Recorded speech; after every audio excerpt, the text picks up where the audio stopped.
GE had a pretty incredible program back in the day, which was called our Operations Management Leadership Program. The premise of it was we're going to invest a ton of time and equity into these individuals earlier in the career and try to grow them, give them 5 years of experience in 2 years. And so I had this opportunity to basically dive into 4 different roles over the course of 2 years. Every 6 months, you moved locations. Every role was different. Every role was challenging me. They weren't kind of giving you fluff roles where you're on the side, just kind of watching.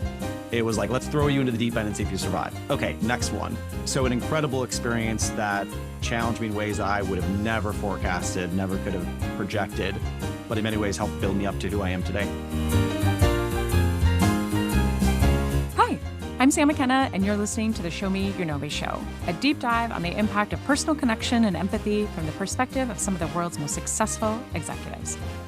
Our guest is Andrew Criezis, president at NielsenIQ. Andrew has been with NielsenIQ for 11 years and carries a phenomenal background spanning from sales, strategy, and product development. He has also been promoted quite a few times if you take a peek at his LinkedIn profile. So if you are looking for details on how to get a promotion, Andrew is your guy. He and I also share something in common that I found across a lot of executives. We almost turned down the job that actually ended up changing our lives. Listen into this episode. I think you're going to find Andrew as dynamic and entertaining and tactical as I did. Okay, so you have been with NielsenIQ for 11 years, and I'm going to dig into a lot of that today. But I want to start with your first job, which is at GE. You went through a leadership program where you could try out all these different positions, and I've heard so many good things about it. But tell us about that experience. Yeah, so GE had a pretty incredible program back in the day, which was called our Operations Management Leadership Program. The premise of it was we're going to invest a ton of time and equity into these individuals earlier in the career and try to grow them, give them 5 years of experience in 2 years. And so I had this opportunity to basically dive into 4 different roles over the course of 2 years. Every 6 months, you moved locations. So you picked up your house or life, whatever it was, shipped out to the next state. Every role was different. Every role was challenging me. They weren't kind of giving you fluff roles where you're on the side, just kind of watching. It was like, let's throw you into the deep end and see if you survive. Okay, next one. So an incredible experience that challenged me in ways that I would have never forecasted, never could have projected, but in many ways helped build me up to who I am today.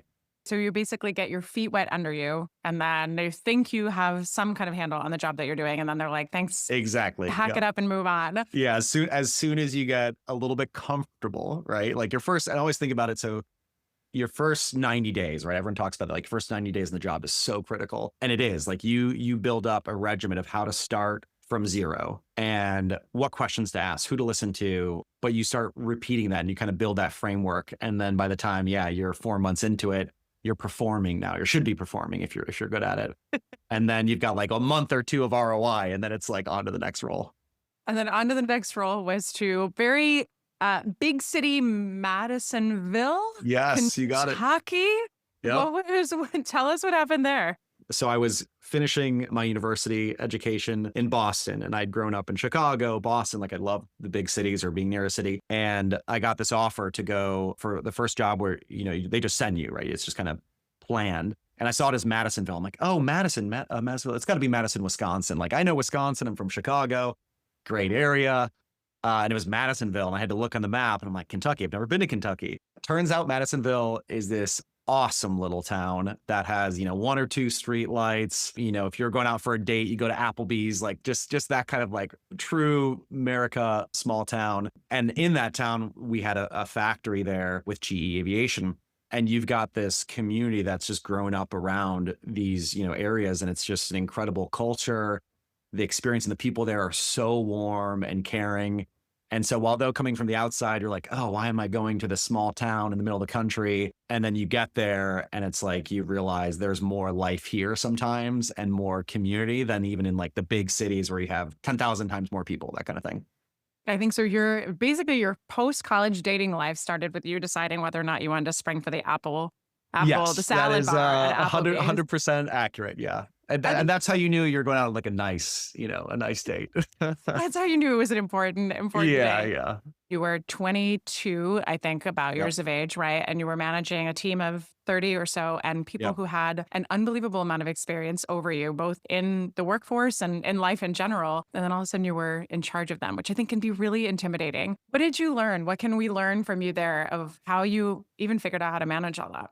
Yeah, I think it's very much, and I'll give credit to G at the time, like they put you in sink or swim situations and, fresh out of college, managing people 20 to 60 who, like you said, tons of experience. They've done this for 20 years. Like, who are you to come in and tell them to do something different? One, obviously you sharpen your teeth and really learn like your management chops right out of the gate. But probably what I took away is you've got to earn respect fast. Respect just doesn't get given because you have a title or because all of a sudden you're called a boss.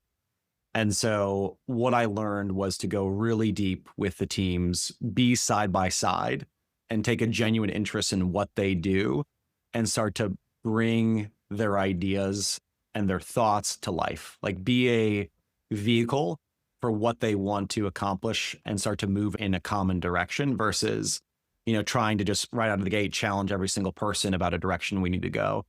And, when I joined, I was on second shift. So I'm working the off hours, right? Like you don't have all the management support. So it's kind of just you and a whole host of people who work for you.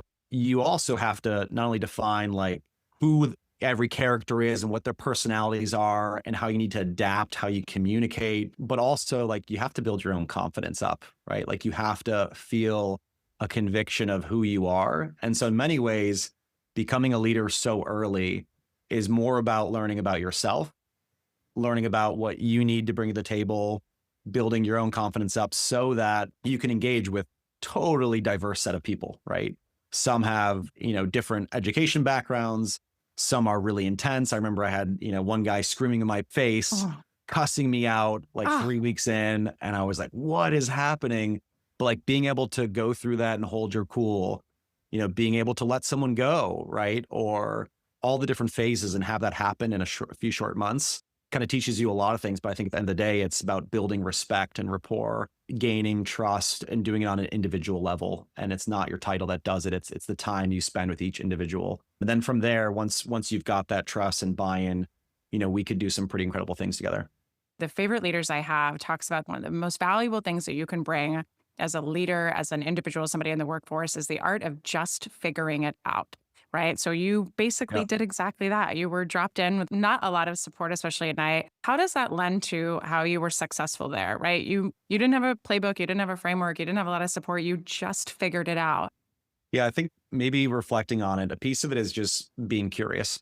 I think people go into a lot of roles and you kind of expect there to be a playbook or tell me what to do. And there's certain people that are great at that, right? Give me the playbook, they'll run with it and expand on it. And then there's people, who I would say are really curious. They're like perpetual learners. And so by being dropped into a situation where it's scary, terrifying, you don't know anything, you're not the expert, you're 20, years younger than anyone else there, whatever it might be, you either realize you don't know a lot and want to learn a lot. And so therefore you get really curious and like you start spending time, and the more questions you ask, the more that you want to understand what people do. How does this machine work? Oh, okay. What happened before this? What's the next process step? Oh, why does that always break down here? Or how can we fix this?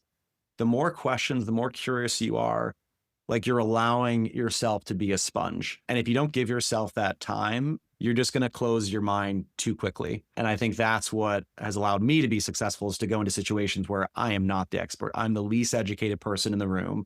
I'm the least smart person in the room. That happens to me all the time now.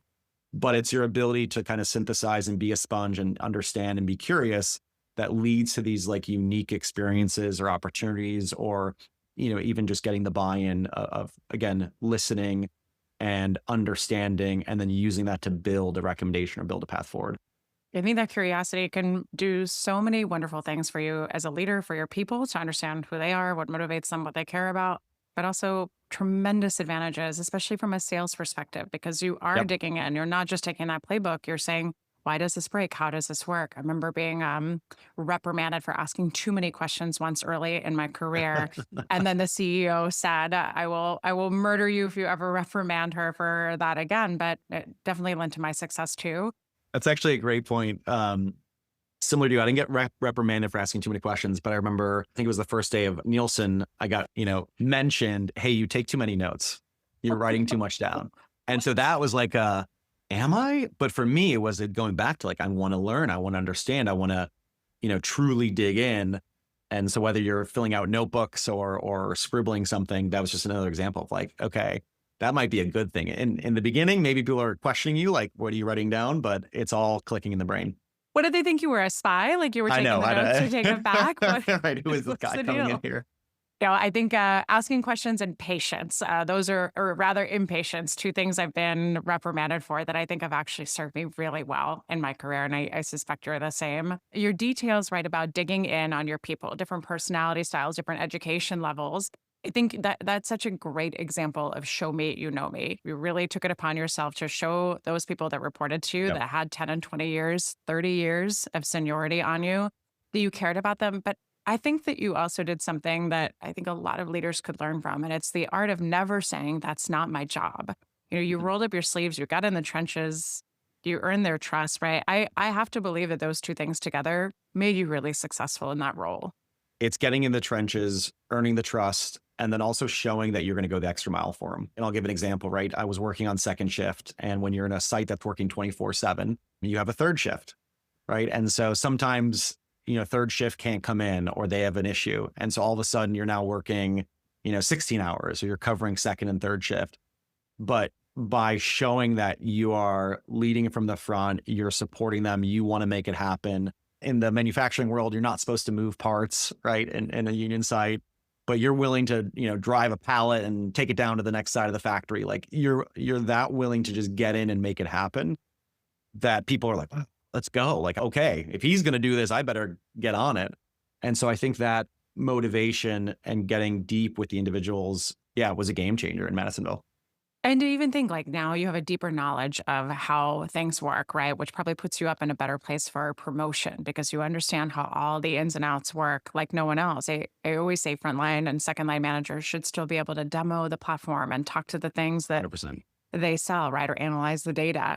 I think you and I have something else in common that I learned in our pre-interview, which is that we almost turned down or did turn down the jobs that ended up changing our lives. So for me, it was the first job I got offered in sales. I was like, whoa. And then the second job that I turned down was my job at LinkedIn. But for you, you spent 5 years at GE and then an opportunity came around. What was that? Yeah. So I'd wrapped up the 2-year kind of rotational program, landed myself back in Boston, was enjoying a job there and was kind of deciding between what's the next step. Do I go back to headquarters, which for GE Aviation was in Cincinnati, take a job there, or do I stay and maybe like slow down the career to a degree, right? Like choose for location versus just career. And I've always been someone who's very career motivated. And so I had this like pull to move and relocate, even though I didn't really personally want to. And I didn't know it at the time, but I had just met my wife, Courtney. And so we had just started dating. And lo and behold, I kind of had a mentor at GE who was outside, who had come from GE, but had started working for this company called Nielsen. And I was going through and just talking through the next steps with him. And at some point, in the conversation, he said, hey, come work for me. And I remember just being like, what? Like, what is this company? Nielsen, like, it was GE. It was the biggest company at the time. That was everything to me in my background. And so I was just drinking the Kool-Aid, couldn't think of anything else. And I remember telling him just like, no. Then he got a little more serious with it and said like, well, come, meet my team. And so met his leadership team, genuinely impressed. A lot of them actually were ex-GE. And so there was this connection. So it felt a little bit comfortable. And so I started to get a little more connected to it. And eventually he pitched me that he wanted me to take on a role in Dubai and to support our regional presence in the Middle East and Africa. And I was like, wait, hold on a second. Where? I was just deciding between Boston and Cincinnati, like very domestic. Right? And you're telling me to go to the Middle East? And what year is this? Yeah, keep in mind, this is 2014. And 2014 wasn't a great year in the Middle East. There was a lot of revolt taking place. Like there was a lot of scary stuff happening. When you have someone who's this senior at a company, who's the COO, is a public company, you don't just say no, right? And so, yeah, I said no. Like I did the opposite of probably what you're supposed to say. And luckily I said, but can you give me 24 hours to think about it? And that 24 hours was critical. And I remember then hanging up, talking to my friends who I was living with, calling my parents, my brothers, and throwing it out there, kind of like searching for a reason to say no and be like, don't you agree that this is ridiculous? And they were like, no. At the time it was jumping 10 years ahead of my career. And so they're like, no, like, yeah, we want you to be with us and hang out here, but like, you don't have a family. You're not married. What are you doing? Go. So yeah, then I went all in. But it's interesting how sometimes it's people who are outside of your world who will push you in a direction you never expected.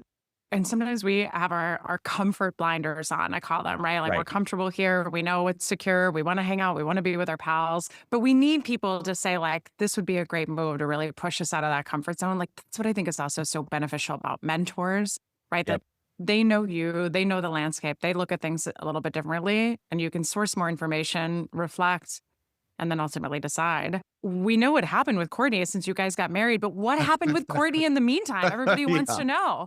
Did you long So distance? Dubai to Boston seems like a bit of a haul. yeah, a bit of a haul. So I remember telling her about it.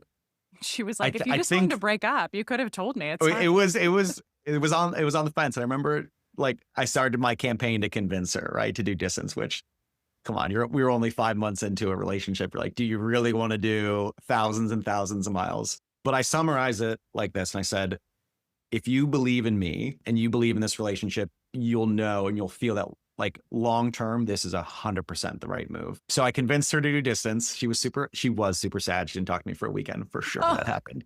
Um, but eventually, she got excited about it.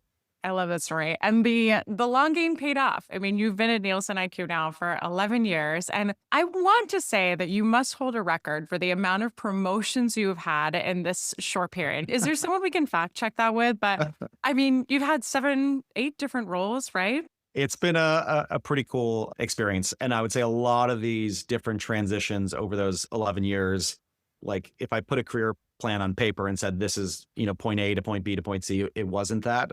I think it's important to have that like career vision, but it's important to know like you need to be really agile with that career vision. Like you have to have your intent. But for me, there were many points at which I moved different roles, whether it was into sales roles, sales operations, sales enablement, marketing operations roles, product leadership roles, P&L management roles. All of those have kind of been different tacks at different points, but they've rounded me out. And I think I was willing to take on roles that made me really nervous. And that's how I knew to take the jump or challenge myself to go for promotion. You have to feel uncomfortable. If you're comfortable going into the next job, I can tell you right now, it's probably not the right job for you. You have to be pushing yourself, feeling uncomfortable, going into that state of full depth underwater in the first couple months, just like that first role in Madisonville. And those are the ones where you get really curious and you learn the most. But if you keep doing that, that's how you're going to lead to more and more promotions and continue to get the exposure and growth that you want. I have a feeling that most of your promotions came from you just doing a tremendous job, people seeing potential in you, and then probably recruiting you in the same way that you were recruited to NielsenIQ. But let me ask you one question. When you think about pushing yourself, being comfortable with being uncomfortable, one of my favorite phrases, how do you think somebody can set themselves up to be kind of poached for that role, or to say, I don't quite have Yeah. this experience, but I have 70% of it and I'm really smart. Give me a shot. Yeah. I would say maybe two things. One, try to just start doing the role anyways, like in a subtle way. So a lot of times we kind of ask for a license or approval to start doing something, whether it's a project or an initiative. And I'll give the example. At one point in my career, I was leading product for a new platform we were developing in the US. And so I was working with our technology officer, I was the product officer, working with the ops teams, working with clients, and it was incredible. But I wanted to continue to grow and I wanted to move into true P&L management and deeper into sales and own a book of business. I could sit there and wait and say, hey, I'm really smart, I'm good at product. Can you give me a shot in sales or in revenue management? Or what you can do is just start doing it.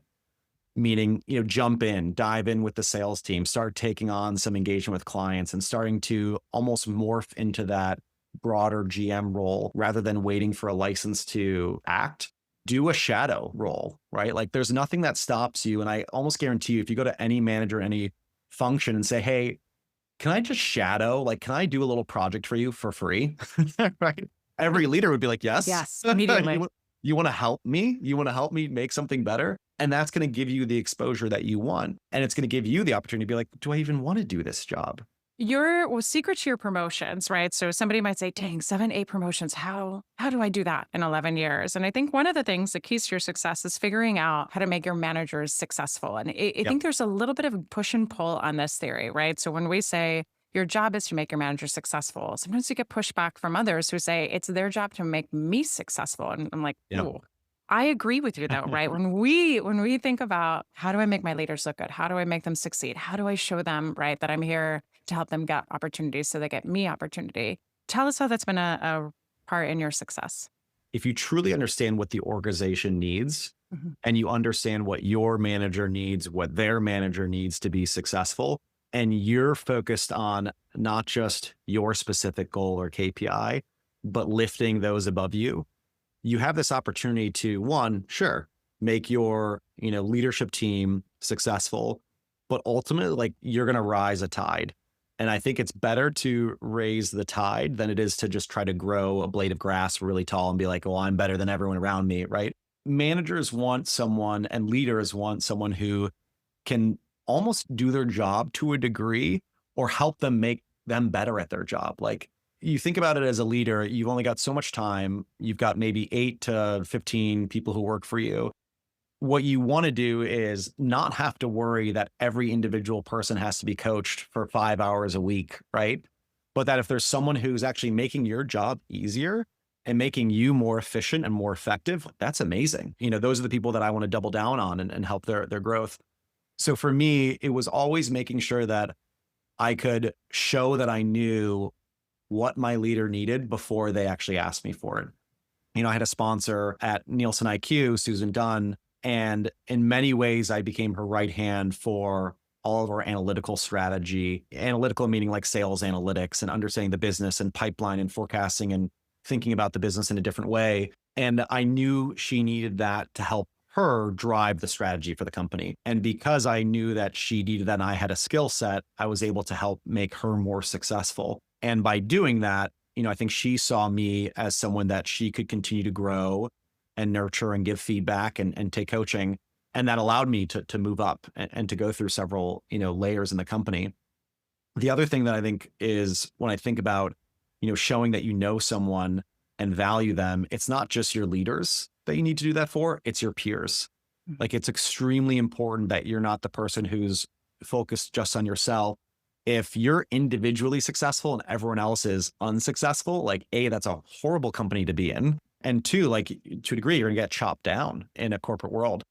There's about 100 things that I want to double down on of what you just said, but I want to pull out one really important one you said earlier, right? And you did things before your manager asked you to do them. Did you see that kind of light by yourself, or was that something that Susan kind of lit up in you or taught you? I think a combination. To a degree, like, her coaching has been instrumental in just like shaping me and then also looking at her as a leader that I wanted to be. Like, when you work for a leader like that, who you want to emulate them, you want to copy them and grow and be like them, it naturally starts to happen, right? Where you do understand them, you do understand their challenges. Part of it's just having an understanding of how do you grow as an individual? Like, how do you round out your skill sets? And I think that probably on itself was the most transformational experience, was just going through multiple rounds of that. And I think it goes back to like what you focus on, show me, you know me. It's like, put yourself in their shoes.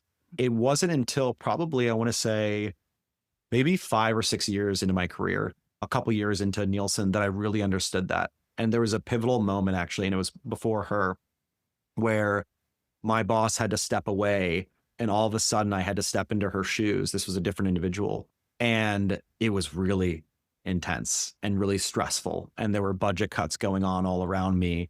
And people were playing political games of maneuvering for resources. And I was like, oh my gosh, this is horrible. I was It's like, I great. don't Being a like leader this. is so great. Yeah. I'm like, oh wow, I want to go back down. Like, this is and I was at a VP level. I was like, I don't want to be a VP. This is horrible.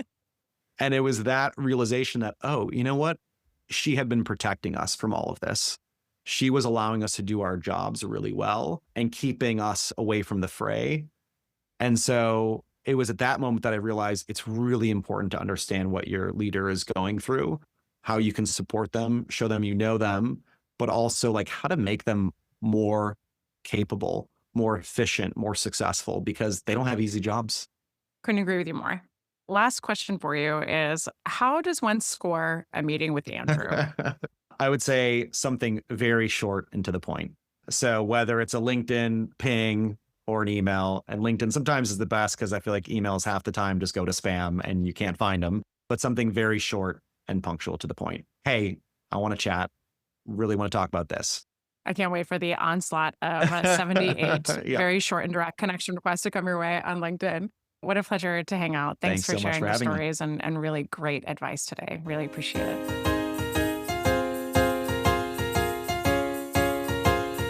I hope you guys enjoyed this episode as much as I did.